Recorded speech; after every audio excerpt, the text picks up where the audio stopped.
유럽 증시 마감 상황도 함께 살펴드리도록 하겠습니다. 유럽 증시는 파월 연준 의장의 발언을 앞두고 기업들의 호실적 영향에 다시 한번 급등해주는 모습이 나타났는데요. 범유럽 지수인 유로스톡스 50 지수도 이에 힘을 입어 강세로 거래를 마쳤습니다. 지수도 한번 확인해 보도록 하죠. 중국 증시들이 일제히 급등해주면서 유로스톡스 50 지수도 1% 넘는 강세를 기록했습니다. 1.21% 상승한 4,229포인트의 종가를 기록했고요. 장 초반부터 마감대까지 확인해 보시면 상승폭이 더욱더 커지는 모습이 나타났습니다.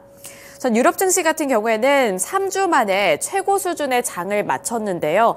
아스트라제네카와 아디엔 등 일부 기업들의 주가가 분기 실적 호조의 힘을 입어 급등해준 영향이라고 보시면 되겠습니다. 미국 증시에서는 파월 연준 의장의 발언에 따라서 투자 심리가 어느 정도 냉랭해지는 분위기가 연출됐지만 유럽 증시는 이 발언 직전에 이렇게 시장이 마감되는 모습이 나타났기 때문에 1%대 강세를 나타냈다는 점 확인해 보실 수가 있겠습니다. 네, 이어서 국제 유가 확인해 보도록 하겠습니다. 원유 선물 가격 확인해 보시면 0.28%로 소폭 올라줬고요. 75.54달러의 종가를 기록했습니다. 원유 선물 가격은 이렇게 소폭 오르는 모습이 나타났지만 국제 유가 같은 경우에는 최근에 진정세를 나타내고 있다는 점도 확인해 보셔야 될 것 같은데요. 국제 유가가 그 전에는 80달러 선을 웃돌고 계속해서 고공행진했다가 이렇게 진정세를 나타내면서 70달러 선 중반부까지 내려앉은 것은 결국에 중국의 디플레이션 우려 때문이었습니다. 중국은 세계 최대 석유 소비국인데 지금까지 세계 원유 소비를 지탱해왔었던 중국 경기가 생각했던 것처럼 개선되지 않기 시작하자 이렇게 국제 유가도 하락하고 또 진정이 되는 듯한 모습이 나타났다고 보시면 되겠습니다.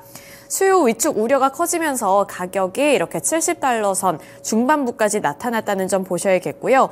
중국의 10월 소비자 물가지수도 전년 동월 대비 0.2% 내렸는데 블룸버그 통신이 집계했던 시장의 전망치였던 0.1% 감소보다도 더 큰 내림폭이었습니다. 이렇게 중국의 디플레이션 우려가 국제 유가에도 영향을 주고 있다는 점 체크해 보셔야겠고요. 시장에서 가장 큰 변수로 꼽고 있는 것은 이팔 전쟁입니다. 이러한 부분들이 또 어떠한 변수로 작용될지는 모르는 부분이니까요. 계속해서 이슈 체킹해 보셔야겠습니다. 네, 이렇게 원유 선물 가격 흐름과 유럽 증시 마감 상황 전달해 드렸는데요. 이어서 미국 증시 마감 상황은 SH인베스트먼트 김선영 연구원 통해 들어보겠습니다. 네, 연구원님 안녕하세요. 네, 안녕하십니까? 네, 지난밤 뉴욕 증시 분위기가 그다지 좋지는 않았던 것 같습니다. 자세한 이슈도 전달해 주시죠. 예, 제롬 파웰 연준 의장의 매파적인 발언에 따라 투자 심리가 위축되면서 오늘 뉴욕 증시는 하락 마감됐으며 지수별로는 다우지수가 0.65%, S&P 500은 0.8, 나스닥은 0.94%, 소형주 중심의 러셀 2000은 1.57%의 하락으로 거래를 마쳤습니다. 파월 의장은 국제통화기금 IMF가 워싱턴 DC에서 주최한 컨퍼런스에 앞서 미국 경제가 인플레이션 목표치 2%를 향해 계속 나아가고 있는지 아직 확신할 수 없는 상황이라면서 충분히 긴축적으로 유지되고 있는지에 대해서도 자신이 없다고 말했는데요. 이에 대해 월스트리트저널지는 파월 의장이 기준금리 인상이나 인상 종료 선언에 대해서 신중한 입장을 취했다며 그렇다고 해서 기준금리 추가 인상이 필요한 이유에 대해서도 명확히 말하지 않았다며 지난 2년간 이어진 긴축 정책을 유지한다는 입장을 고수했다고 분석하고 있습니다. 이와 함께 고용 관련 지표가 예상보다 개선된 점이 시장에는 오히려 부담이었는데요. 노동부에 따르면 지난주 미국 내 신규 실업상 청구 건수는 21만 7천 건으로 한 주 전 대비 3천 건이 감소하면서 시장 예상치였던 22만 건을 밑돈 것으로 집계되고 있습니다.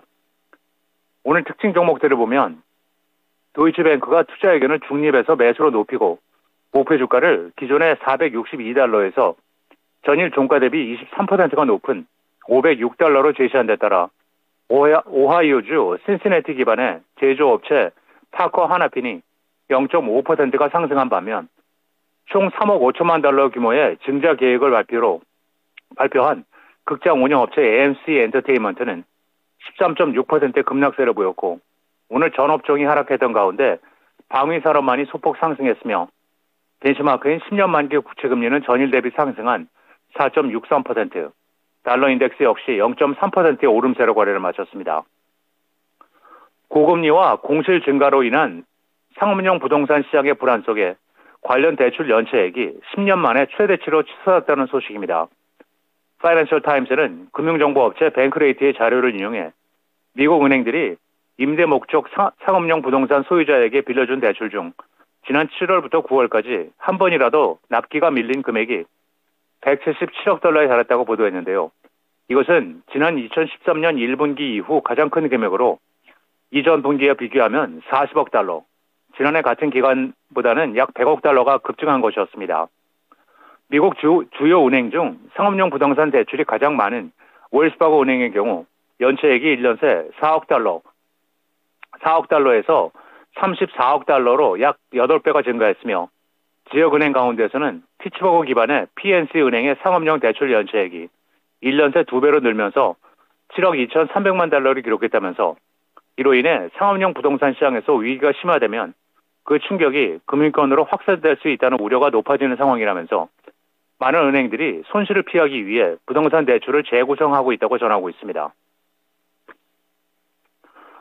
연준 내 강경 매파 인사로 불리고 있는 로레타 메스터 클리블랜드 연방은행 총재가 내년 은퇴를 선언하면서 향후 연준 통화정책 방향에도 변화가 일 것으로 보여주고 있다는 소식입니다.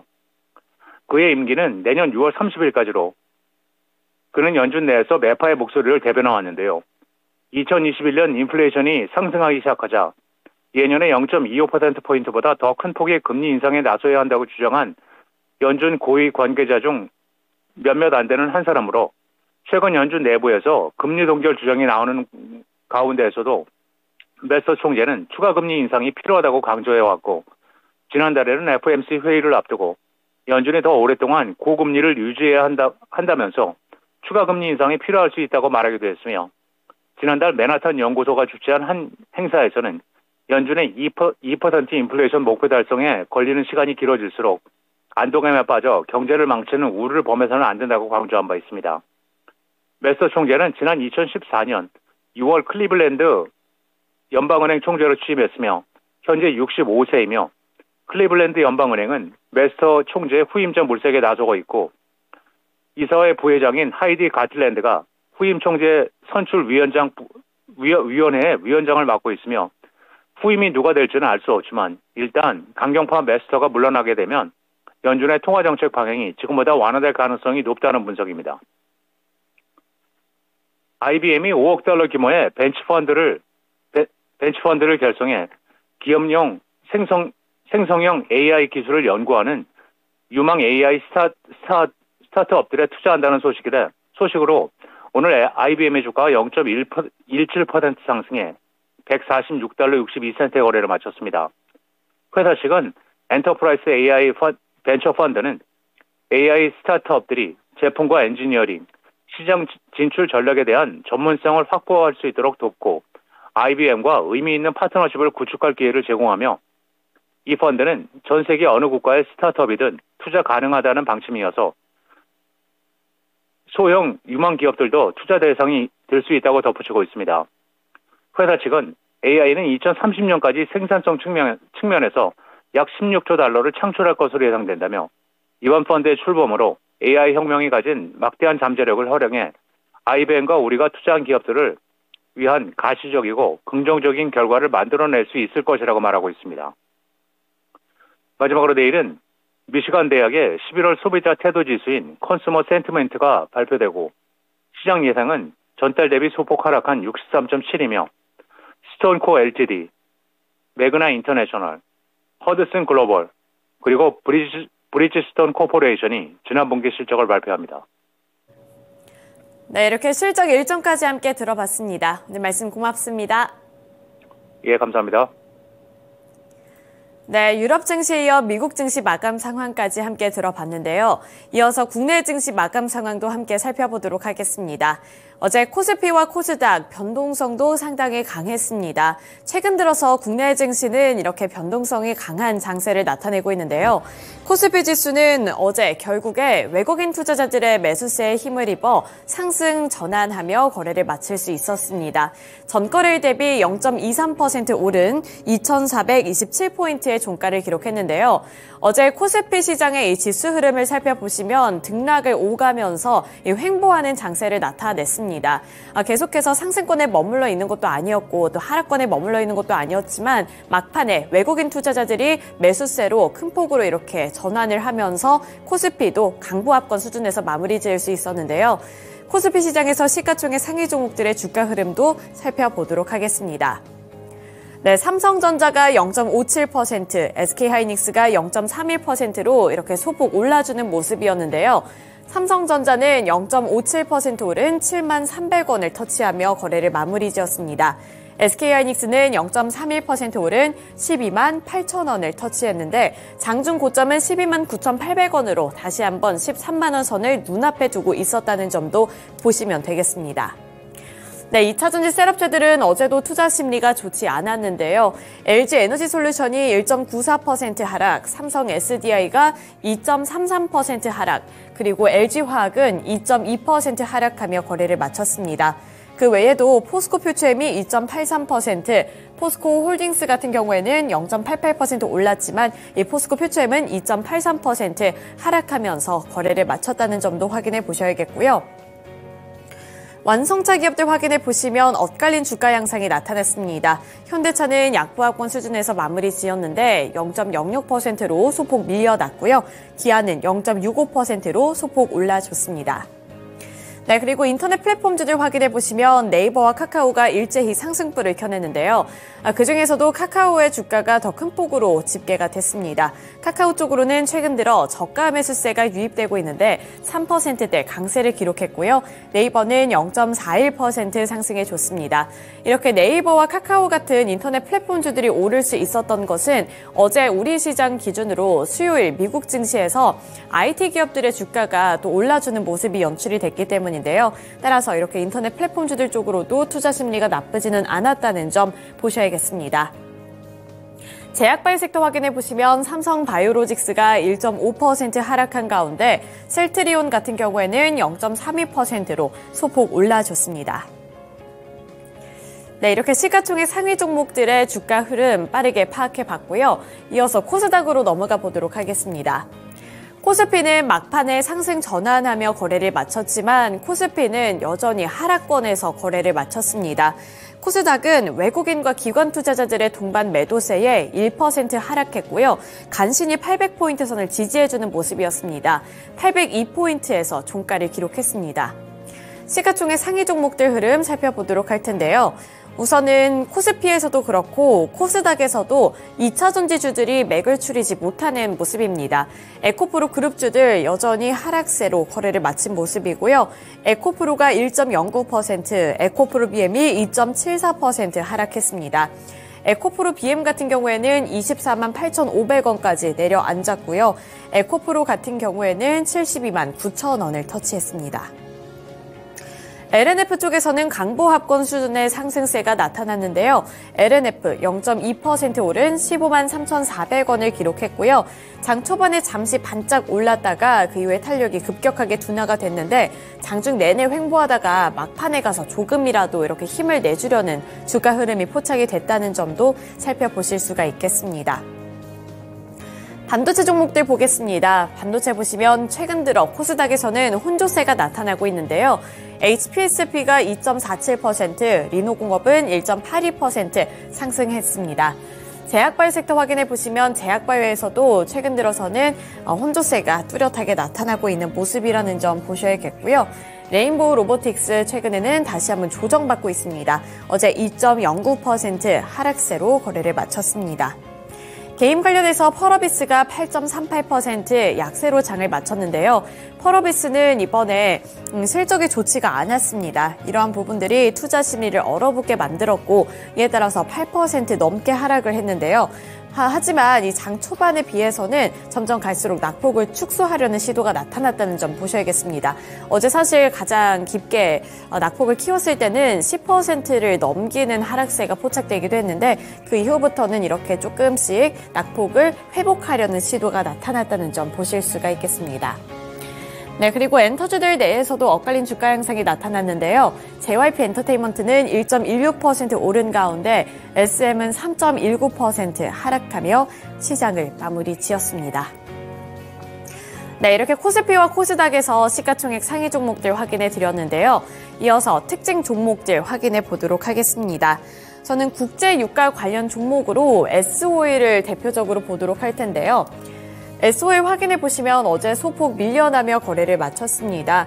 0.59% 하락한 67,000원 구간의 종가를 기록하는 모습이었는데요. 어제는 국제 유가 관련 종목들이 전반적으로 이렇게 하락하는 흐름을 나타냈습니다. 최근 들어서 국제 유가가 많이 조정을 받고 있고 중국에서의 경계 부진이라는 이슈가 국제 유가에는 상당한 압박감으로 작용이 되고 있는 상황인데요. 이에 따라서 국제 유가가 이제 80달러 선 밑으로 내려오게 되면서 국제 유가 관련 종목들도 예전에 급등했던 때와 비교했을 때 상당히 고개를 수그리고 있는 모습이라는 점도 최근 시장의 특징으로 잡아볼 수가 있겠습니다. 네, 이어서 두 번째 특징 종목 확인해 보도록 할 텐데요. 두 번째 특징주로는 항공주들 확인해 보도록 하겠습니다. 어제 대한항공이 4% 넘게 올랐습니다. 4.09% 오른 21,650원에 거래를 마쳤고요. 장 초반부터 막판까지 보시면 이제 장 중반부부터 탄력을 받아 나가기 시작하면서 4%대 강세로 거래를 마쳤습니다. 그 외에 아시아나항공도 2.34% 오른 1,490원의 종가를 기록했고요. 아시아나항공은 장 막판에 변동성이 대한항공보다 더 크게 나타났다는 점 관측이 되고 있습니다. 이렇게 대한항공과 아시아나뿐만 아니라 전반적으로 이런 항공주들 일부 관련 종목들이 상승해주는 모습이었는데요. 앞서서 제가 첫 번째 특징 종목으로 국제 유가에 대한 이야기를 말씀드렸습니다. 이 항공주들은 국제 유가가 만약에 내려가게 될 경우 비용이 많이 축소가 된다라고 생각을 해보시면 되겠는데요. 따라서 이렇게 비용이 줄어들 것이라는 기대감도 항공주들 쪽으로 유입이 됐고요. 그리고 이 노선이 예전에 코로나19가 발생하기 전 수준으로 회복이 빠르게 되고 있다는 점도 긍정적인 모멘텀으로 작용이 됐습니다. 전 대한항공 같은 경우 일본의 고마스 그리고 아오모리 전기편 운항을 재개한다고 하는데요. 이번 복항으로 대한항공의 일본행 하늘길을 모두 되살리면서 코로나19 팬데믹 이전 수준으로 회복했다는 평가입니다. 이러한 부분들도 항공주들을 향한 투자 심리를 개선시키고 있다는 점 확인해 볼 수가 있겠습니다. 네, 이어서 세 번째 특징 종목으로 메타버스 관련 종목들 확인해 보도록 하겠습니다.